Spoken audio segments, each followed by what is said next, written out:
Winifred Cabot set her pen down so gently that the ink barely trembled in its well. But every woman seated at that parlor table felt the moment she stopped writing. Her husband had just introduced her to the new county magistrate as my secretary. He had smiled while doing it, the easy, unthinking smile of a man who considers himself generous. He had moved on to the next sentence before the magistrate's wife had finished blinking. Winifred did not correct him. She smiled. And that smile was not confusion. That smile was arithmetic. The parlor at Cabot House seated 12 for dinner and 22 for a reception, and Winifred had counted those numbers herself for the past 9 years. She knew which chair creaked beneath Judge Harwell's weight. She knew that Mrs. Page drank only Burgundy, and that her husband drank whatever kept him quiet longest. She knew that the curtains on the east wall needed to be drawn by 4:30 in October, or the late sun hit the mirror above the mantel at an angle that made guests squint and reach for their wine faster than was socially comfortable. She was 28 years old. She had managed this house, its correspondence, its accounts, and its complicated social obligations since the month after her wedding. When it had become clear to her that the previous arrangement, a rotating series of housekeepers who left without notice and a husband who did not notice they had left, was not a system. It was a slow disaster in progress. Her name was Winifred Ashburn before the marriage. Her father had been a schoolmaster in Concord. Her mother had died when she was 11. She had grown up with the particular discipline of a household that valued exactness, because exactness was all they could afford. She had arrived at Cabot House at 19, with a thorough education, no money, and the composed expression of a woman who had understood early that composure was the only capital available to her. The magistrate, a broad-shouldered man named Alderton, had arrived that afternoon with his wife and 2 other men from the county board. They were here to discuss the road expansion along the northern property line, which affected the Cabot land and 3 neighboring parcels. Winifred had read the survey documents.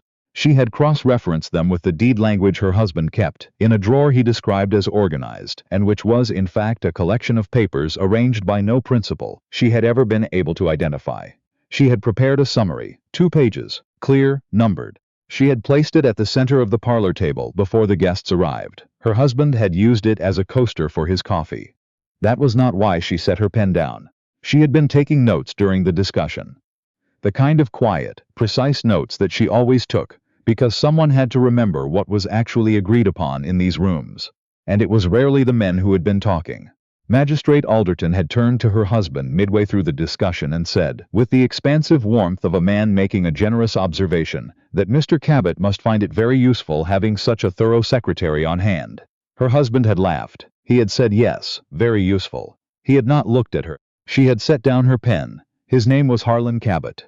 He was 39 to her 28, which had seemed like an unremarkable gap when her father had arranged the introduction, and a very large one by the 2nd year of the marriage.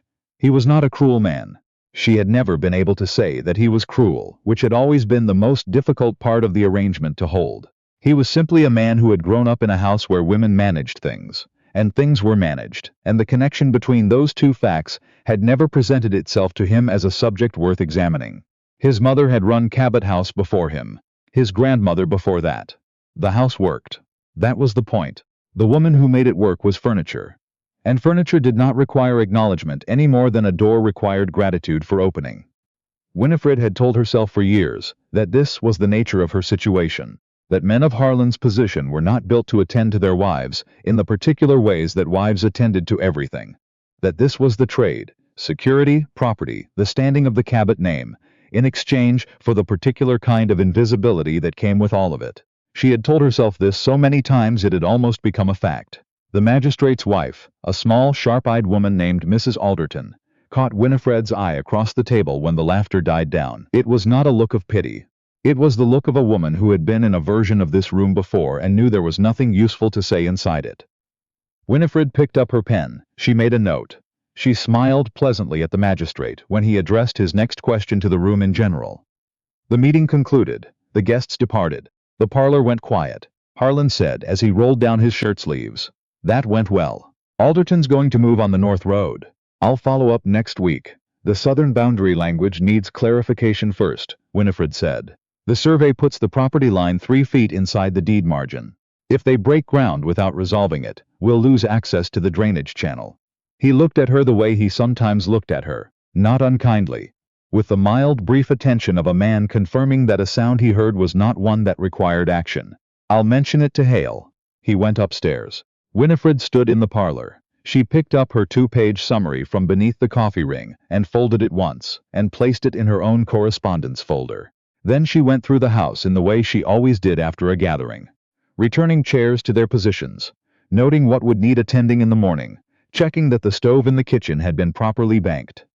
She paused in the doorway of the study. His desk was as it always was. Her handwriting was on every document that mattered, her calculations in the margins of the account books, her notes on the correspondence he had dictated, and she had improved before sending, quietly, in the hour after he fell asleep. She stood there for a moment. Then she went upstairs and lay in the darkness and did not sleep.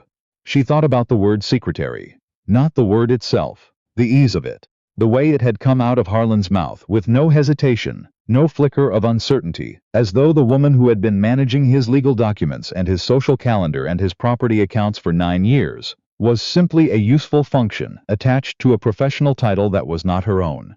Secretary. She thought about the year they had married. She had been 19. He had been 30. Impressive in the way men of property were impressive at 30. Certain of their place, carrying the unexamined confidence of someone who had inherited everything he stood in. He had not been unkind during the courtship. He was not unkind now. He was simply a man who had never, in 9 years of marriage, looked directly at the question of what his wife thought about anything. She had asked him once, in the 3rd year, whether he had read the letter she had drafted to the Boston Bank regarding the loan restructuring.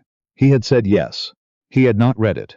She had known he had not read it, because the loan had nearly restructured itself on terms that would have cost them $400 over 10 years, and she had caught it, corrected it, and sent the revised version herself. She had not told him. She had not told him because telling him would have required her to explain how she had known, which would have led to a conversation about why she was reading the bank correspondence, which would have felt, to him, like an accusation. And she had already learned by the 3rd year that there was no version of being visibly competent that did not make him slightly smaller in his own eyes. And she had not wanted to make him smaller. She had wanted things to work. Things had worked. That was the arrangement. She made things work. He received the credit. Neither of them had ever said so. They had simply, over 9 years, stopped needing to. She turned onto her side. She thought about the survey document sitting in her correspondence folder. She thought about the drainage channel that would be lost if no one clarified the boundary language before Hale broke ground. She thought about the fact that she knew this, and Harlan did not, and that she would, in the morning, find a way to introduce the information to him in a form that allowed him to act on it as though he had arrived at it himself, because that was the only version of her knowledge that he was equipped to receive. She had done this so many times it had stopped feeling like a strategy. It had started feeling like a law of physics. Water moved around stone. That was simply how water moved. Somewhere around midnight, in the still October dark of a New England house, Winifred Cabot stopped moving around the stone. It was not dramatic. There was no particular instant of resolution, no door slamming in her chest. It was quieter than that. More like a hand finally releasing something it had been holding so long that the holding had become invisible. She got up. She did not pack like a woman panicking. She moved through her dressing room with the same methodical efficiency she brought to everything. By lamplight, selecting carefully. Her own correspondence. Every letter she had received from the 2 women she had been quietly advising on their property disputes. Women whose husbands had died and whose lawyers had told them the law was too complex to navigate without male guidance, and who had written to her because someone had mentioned that Winifred Cabot understood property language better than most men in the county. Her account book. Not the household account book. Her own, the one she had kept separately since the 2nd year. With her own handwriting, and her own figures, and her own running record of every financial decision she had influenced without being credited for influencing it. A brooch that had been her mother's. 2 dresses, practical ones. Her winter coat, because she was thinking beyond this season. She paused once at her writing desk. She looked at the unfinished letter she had been composing before the magistrate arrived. Advice to a widow in Lowell about a disputed farm deed. She folded it neatly and placed it in her bag, because she intended to finish it. The letter she left was 4 sentences. I have managed this house and this marriage with everything I had. I am leaving because I have discovered that everything I had was being used to make myself invisible, and I find I am no longer willing. The accounts are in order. You will find the boundary survey notes in the top left drawer of my writing desk. Please read them before you speak to Hale. She did not sign it, your wife. She signed it, Winifred. She placed it on his breakfast tray, where Mrs. Pruitt would find it in the morning. The house was dark and entirely still when she came downstairs. The lamp she kept burning in the front hall, her arrangement, because a dark entry made the house feel abandoned in a way that had always unsettled her, cast its small circle of light across the floorboards. She carried her bag to the side door that opened onto the kitchen garden and the lane that led toward town. She stood at the door for a moment. 9 years of her intelligence in every corner of this house. The kitchen garden she had replanted twice for better yield. The account books balanced to the cent. The social relationships carefully maintained, the right word to the right person at the right moment, so that the Cabot name stood where it stood in this county, which was a position Harlan had inherited but not built, and which she had maintained without his knowing it required maintenance. She had loved this house. She was not certain, standing in the dark, that she had stopped. But love for a house was not the same thing as permission to disappear inside it. She opened the door. The October air came in cold and sharp and clean. She stepped out, pulled the door closed behind her, and walked down the lane without looking back. The boarding house in Concord smelled of wood smoke and clean linen, and the woman who ran it, Mrs. Hallett, had looked at Winifred when she arrived at 6 in the morning with a single bag, and the particular composure of a woman who has made a decision and is not going to unmake it, and said nothing beyond. Rooms at the top of the stairs, breakfast at 8. That silence was the most generous thing anyone had offered her in some time. Winifred sat in the small room at the top of the stairs. She drank coffee. She looked out the window at a street she had known as a child. 3 blocks from the school where her father had taught. She was in a room that belonged entirely to her. A room into which no account book or survey document or unread letter would follow her unless she carried it herself. She finished her coffee. She took out the unfinished letter to the widow in Lowell. She completed it. Then she wrote 2 more letters, to women she had been meaning to write to for weeks, whose property questions she had been postponing, because there had always been something in the Cabot household that needed her attention more urgently. There was nothing more urgent now. There was only the work. Harlan found the letter at 7:30. Mrs. Pruitt had set the breakfast tray as always. He read it twice. The first time as a man reads something he doesn't understand, searching for the sentence that will resolve it into something manageable. The second time, with a growing stillness that was not quite recognition, he said, to the empty room, "She's gone to her cousin in Boston." He said it with the confident tone of a man who has arrived at the correct interpretation.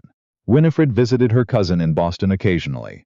She had simply, and the letter was phrased strangely, but she had always had a precise and sometimes dramatic way with language. He went to his desk. He found the survey notes in the top left drawer. He read them. He understood, with a slow and uncomfortable clarity, that he had been about to make a significant legal error regarding the property boundary. That he had been about to make it in front of the county magistrate. That Winifred had known, and had written it out for him, and had left the note in her departure letter, rather than telling him to his face, because she had understood that he would receive it better that way. He sat with that for a long time.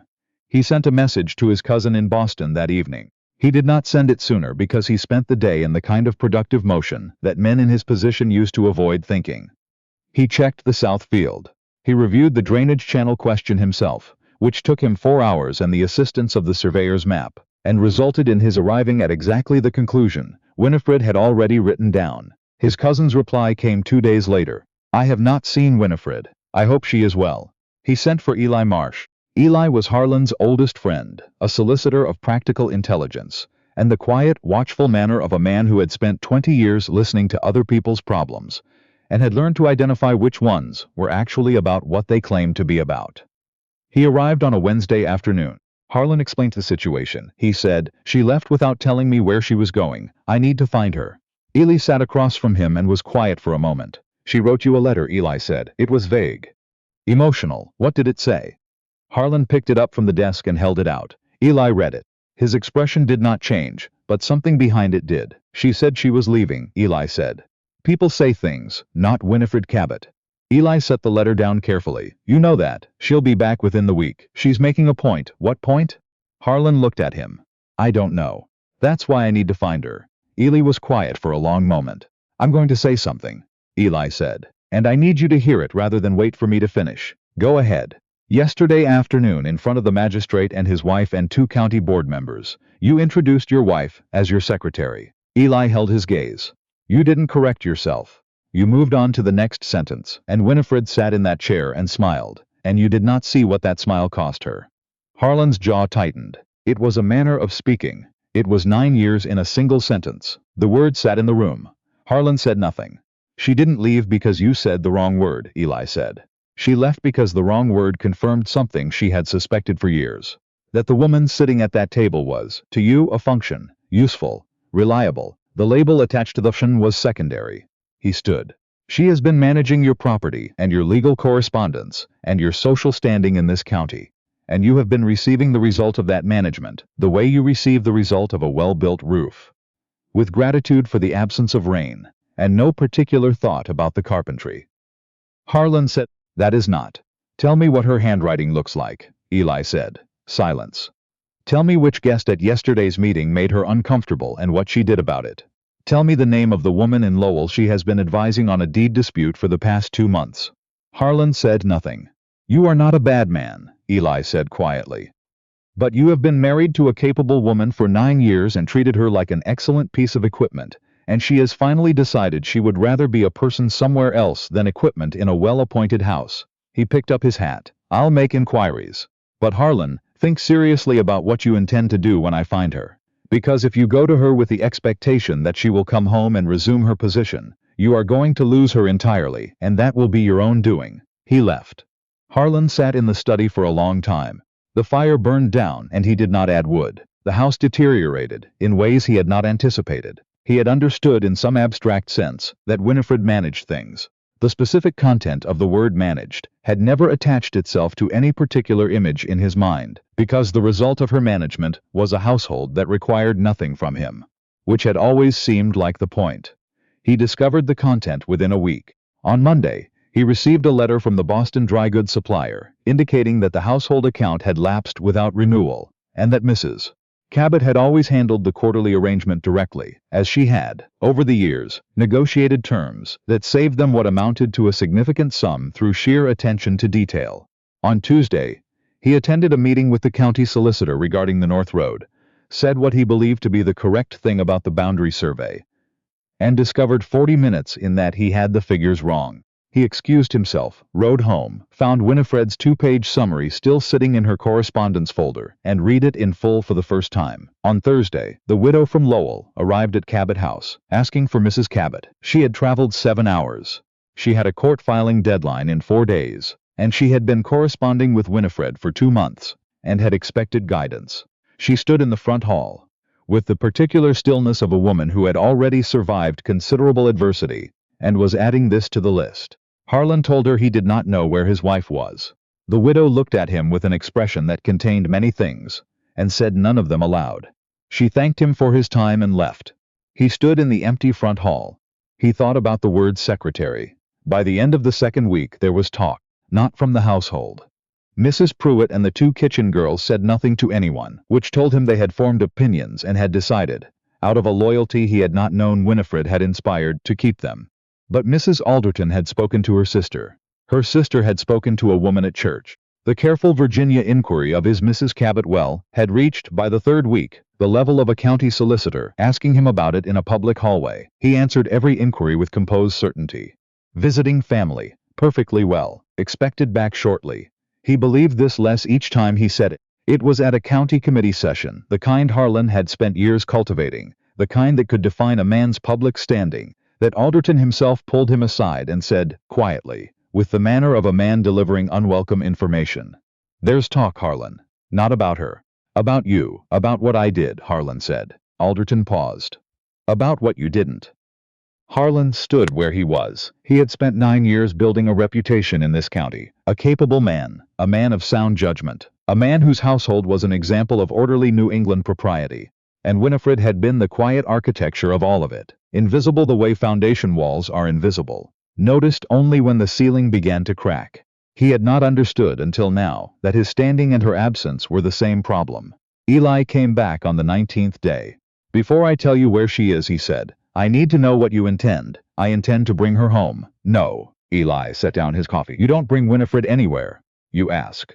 And the answer may be no. She is my wife.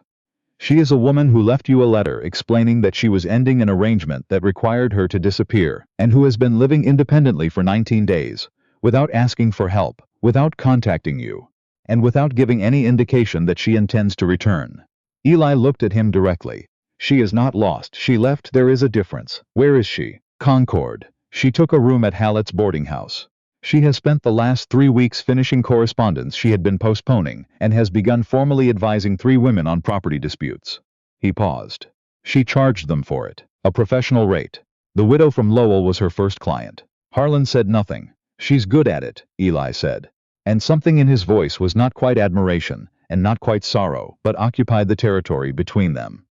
The kind of good that makes you understand she was doing this work for 9 years without anyone calling it work. Harlan rode to Concord on a Thursday morning. He did not send word ahead. He told himself this was because he didn't want to give her the opportunity to refuse before he'd had the chance to say what he needed to say. The truth, the one he did not say aloud, was simpler. He was afraid that a refusal in writing would be something he would have to hold in his hands, and he wasn't ready for that. The boarding house on Sudbury Street was a plain, well-kept building. He knocked. Mrs. Hallett answered. He gave his name. She looked at him with the frank assessment of a woman who had been briefed. "Mrs. Cabot is not receiving visitors from Cabot House," she said. "I am her husband." "I'm aware, Mr. Cabot." She did not move. "Mrs. Cabot is not receiving visitors from Cabot House." He stood at that door for a moment that stretched considerably. "Will you tell her I'm here, please?" "She knows you're here," Mrs. Hallett said. "She asked me to give you this." She held out a folded note. "I am well. I ask that you respect my time. I am not ready to speak with you." He stood on that step holding 4 sentences, and the door closed quietly, and he understood with a force that no argument had ever produced in him that he had no power here, none. He was a man of property and standing and social position in this county, standing outside a plain boarding house on Sudbury Street, holding a note from a woman who had decided with complete composure that she was not ready. There was nothing, not money, not influence, not the correct phrasing of an apology, that was going to change that. He rode to his cousin's house on Elm Street, where he kept a room when he was in Concord on business. He did not leave for Cabot House. He sent a letter the following morning. He had written 6 versions before settling on 3 sentences. "I am not here to ask you to come home. I am here because I owe you something I do not know how to write. I would be grateful for the chance to attempt it in person, whenever and wherever you choose." He waited 3 days. The reply came on a Sunday, in her handwriting on plain paper. "There is a public lecture at the Concord Lyceum on Wednesday evening. Mr. Thayer speaks on the legal standing of women in property inheritance under Massachusetts law. I will be attending. I will not be attending with you, but I will not prevent you from attending the same public event." He wrote back one word: Wednesday. He arrived early and took a seat at the back of the hall, which was not where Harlan Cabot normally sat at anything. He sat there because he was not there as Harlan Cabot of Cabot House, landowner, county committeeman. He was there as a man who had earned the right to nothing beyond being in the same room. The hall filled. Winifred arrived 10 minutes after the lecture began, with a woman he didn't recognize. Composed, middle-aged, with the bearing of someone who had chosen her own terms for how she moved through the world. They found seats near the front. Winifred removed her gloves, opened a small notebook, and did not look toward the back of the room. He watched her for the better part of an hour. He had been married to her for 9 years, and he watched her now the way you watch a person you are seeing for the first time. She asked a question during the discussion period. Specific, precisely formed, better than most of the questions that had come before it. Mr. Thayer answered with the slightly startled respect of a man who had encountered a sharper mind than he'd anticipated. The woman beside her touched her arm briefly. Winifred smiled. A small private smile, the smile of someone who did not need the approval but was glad for the warmth. It was not the smile from the parlor. That smile had been arithmetic. This one was something she had arrived at on her own terms. Afterward, when the hall was emptying, she turned. She had known he was there, of course she had. Winifred always knew where everyone was in a room. She had located him upon entering, processed the information, returned her attention to the lecture. She did not come to him. She stood near her seat and waited. He walked to her. They stood apart. "Winifred," he said. "Harlan." Her voice was even, not cold, the careful neutrality of someone who had decided to take this 1 minute at a time. "You look well," he said, and meant it in a way he hadn't anticipated, because she did look well. Not in the maintained way of a woman preserving appearances, but in the way of a person who has found the correct temperature of her own life. I am well, she said. Mr. Thayer's argument about intestate inheritance is sound, but it stops too early. He doesn't address what happens when the surviving husband contests. She said it plainly. Not performing expertise, simply possessing it. He had watched her do this in his own house for 9 years and had categorized it as helpfulness. He understood, standing here, that it had never been helpfulness. It had been competence. The distinction was significant. I came because, started again. I wrote to you that I owed you something, I still do, and I keep finding that I don't know how to begin it. Winifred looked at him steadily. Where do you keep beginning? With myself, he said. Every version I've started is about what I meant, or what I didn't intend, or what I didn't realize. Every version starts with me defending something. He met her eyes. That's the problem, isn't it? Every version of everything for 9 years started with me. The room was nearly empty. The woman, Winifred had arrived with, stood near the door, giving them space with the tact of someone who had been informed, and was drawing her own conclusions. Winifred said, "What are you asking, Harlan?" "I'm asking if you'll allow me to call on you, not to persuade you of anything. I have a list of things I would like to say that are not arguments. I would like to say them to your face, because I think you deserve that. And then whatever you decide, I will accept." Winifred was quiet for a moment. "I do not think your regret is the same thing as my safety," she said. The sentence went into him like a key finding the right lock. He didn't answer immediately, because there was no immediate answer worth anything. He stood with it. She watched him stand with it, and the fact that he did not argue, or redirect, or reach for an explanation seemed to register somewhere in her expression, not as forgiveness, as information. "No," he said finally, "it isn't. You're right." She looked at him for another moment. "I walk in the Milldam Park on Friday mornings," she said. "I am there from 9 until 10. I am not inviting you. I am telling you where I am." She collected her gloves and her notebook.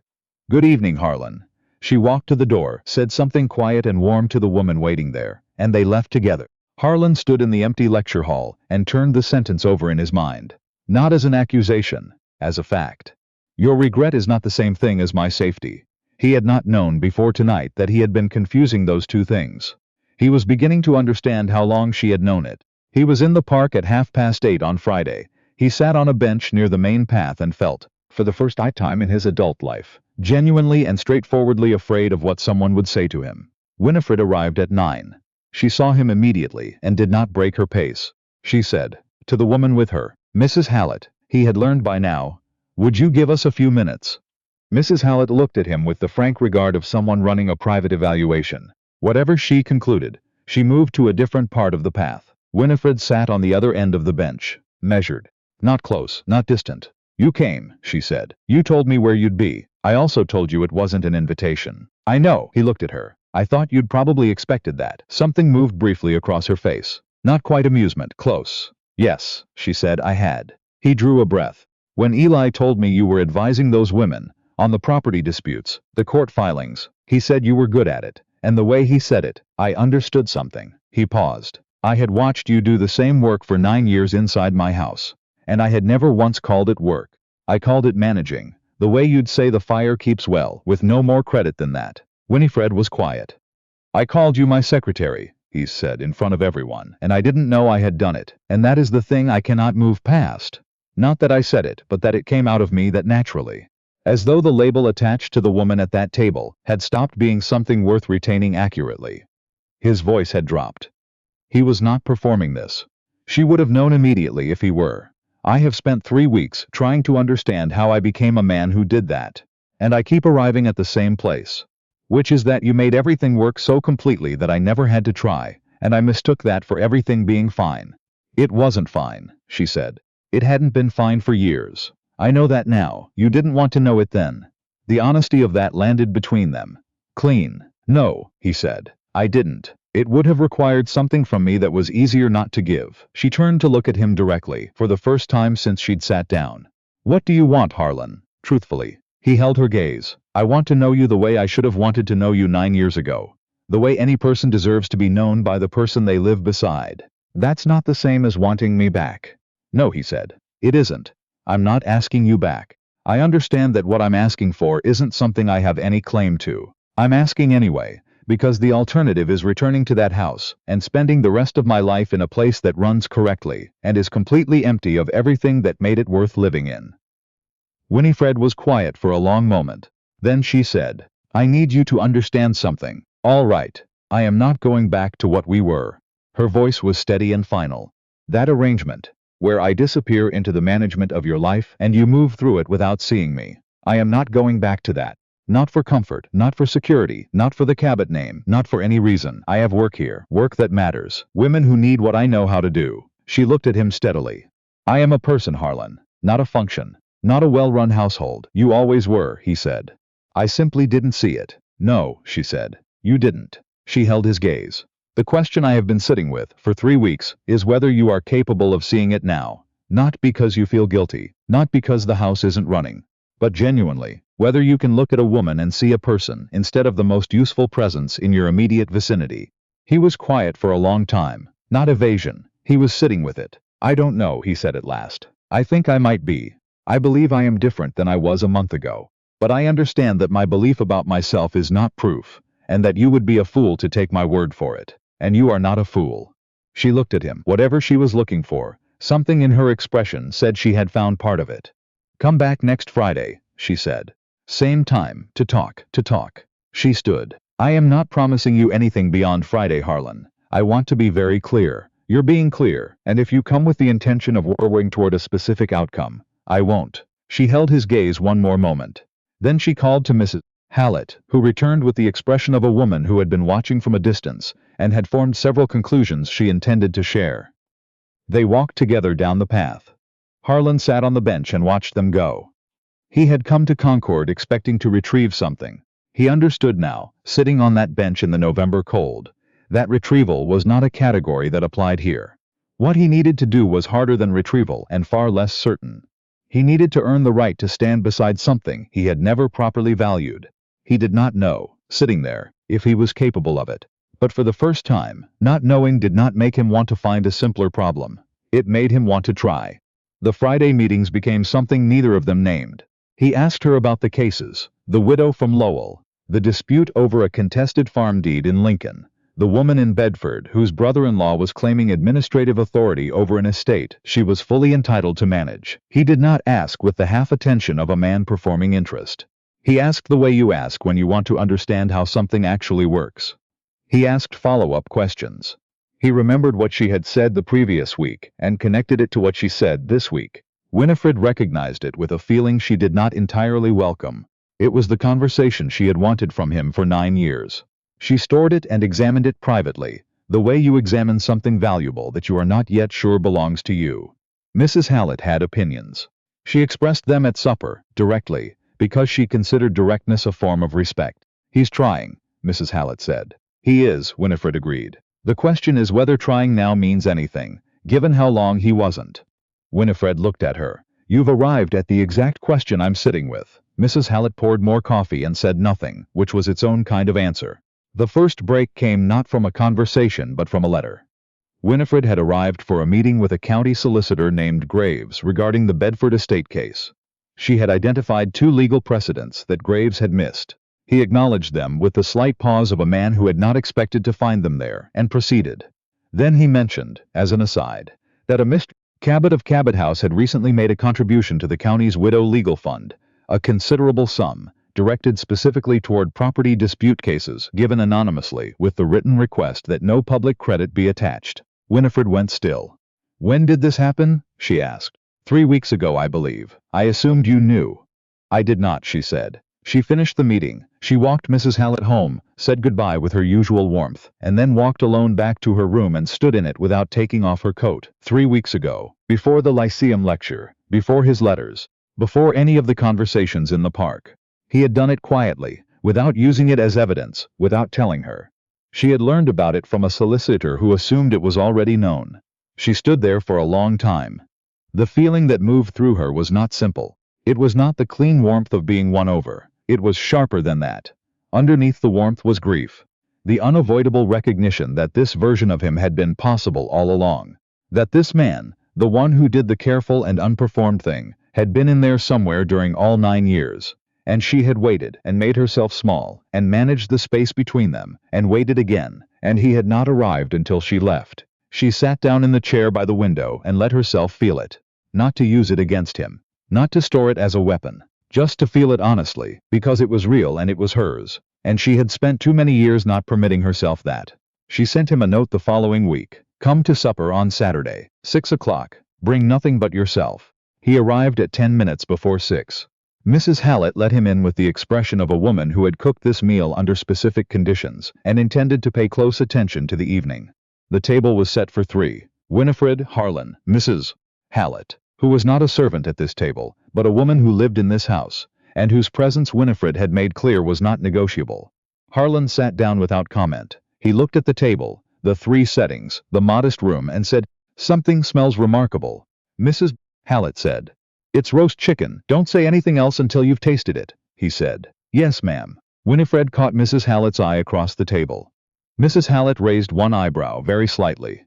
Winifred shook her head, very slightly. A conversation conducted entirely without words. The supper was good. Better than good. The conversation moved carefully at first. The Bedford case, the upcoming county board meeting, the boundary survey that had finally been corrected and submitted to Alderton's office.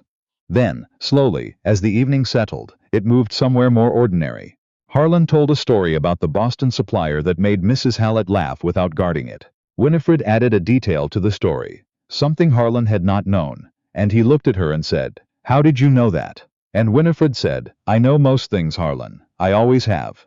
And the table laughed. Afterward, Mrs. Hallett excused herself with the decisive tact of a woman who knew exactly when to leave a room. Harlan and Winifred sat across the small table, with the last of the coffee between them. "I know about the contribution to the Widow Fund," she said. He went still. "Graves told me." He assumed I knew. She held his gaze. "You did it before the lecture, before the park, before any of this, yeah? You didn't tell me." "No. I didn't want it to be.